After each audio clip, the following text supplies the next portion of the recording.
କମିଛି, ପାଗ ଶୁଖିଲା ହେଲାଣି, ତଥାପି ଦୁଃଖ ସରିନି। ଶହ ଶହ ଏକର ଜମି ଜଳମଗ୍ନ, ଗାଁ ଗୁଡ଼ାକ ଭାସୁଛି, ରାସ୍ତା ହୋଇଯାଇଛି ବିଚ୍ଛିନ୍ନ। ବିଧାତା କି ଦୁଃଖ ଦେଲା କେଜାଣି, ଯୁଆଡ଼େ ଆଖି ପକେଇଲେ କେବଳ ପାଣି ପାଣି ପାଣି।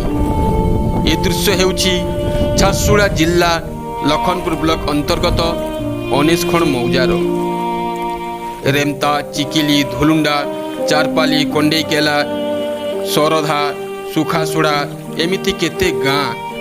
ମହାନଦୀ ବନ୍ୟା ଜଳରେ ଉବୁଡୁବୁ, ଗାଁ ଭିତରେ ଚାଲିଛି ଡଙ୍ଗା। ଏ ଦୃଶ୍ୟ ଯେ ଦେଖିବ ସେ କାନ୍ଦି ପକାଇବ।